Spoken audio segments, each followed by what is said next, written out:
this thing about Bucha. That's probably the most prominent of all the war crimes discussions. And what was Bucha? There was a film taken of a vehicle driving down the road in Bucha, which had been recaptured from the Russians. And every 100 feet or so, there was some person with his hands zip tied behind his back, and he'd been killed. This was discovered, it was not announced until 4 days after the Ukrainians had retaken Bucha. Now, we knew almost nothing about it.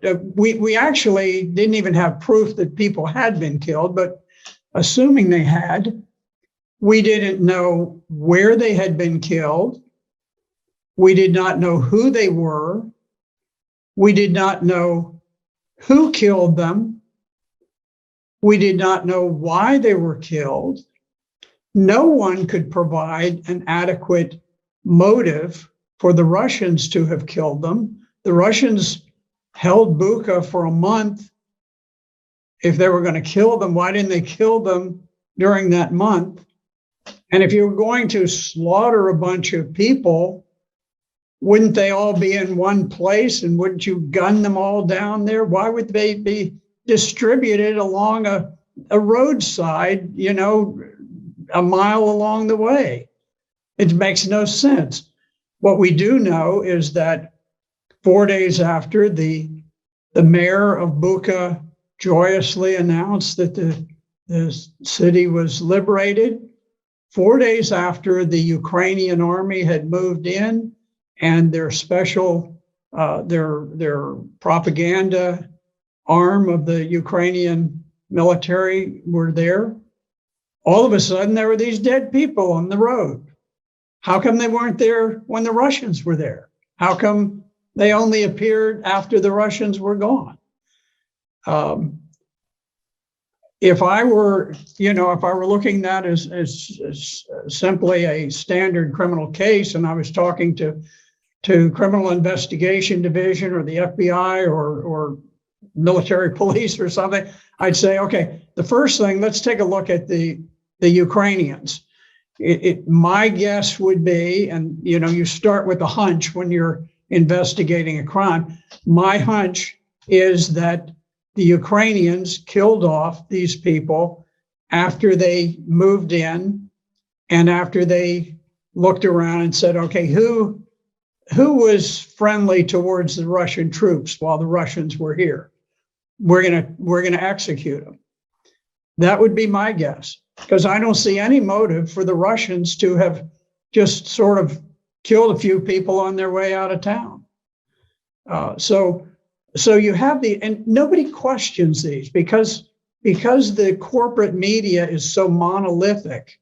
We know for a fact from the mouth of the head of a Ukrainian hospital, the guy who ran the hospital, he boasted that he had given strict orders to all of his doctors that when wounded Russian POWs, when casualties were brought in, they were to be castrated.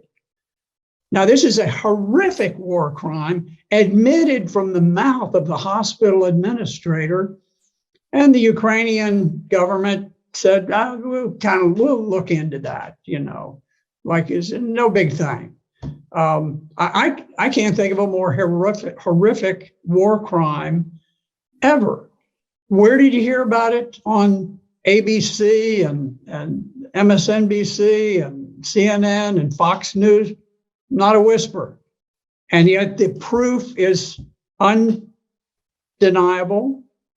We had another clip where there was a POW gathering point where the Ukrainians would bring POWs to a central point for processing.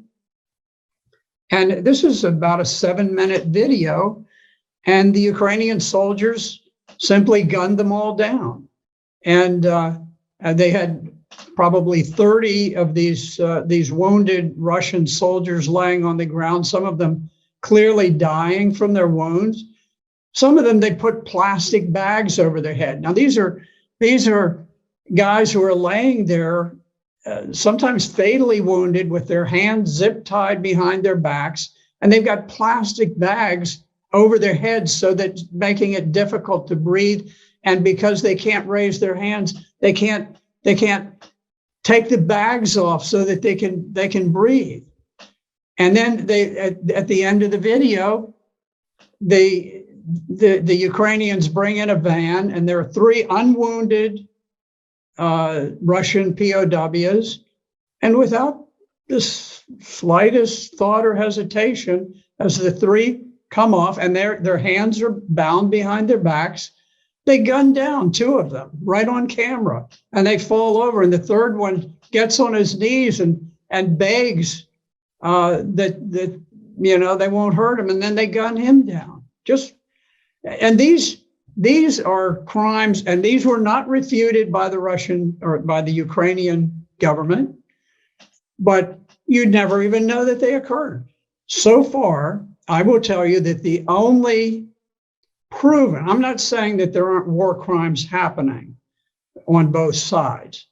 I'm just telling you the only ones where I have seen fairly irrefutable proof of war crimes have been on the Ukrainian side.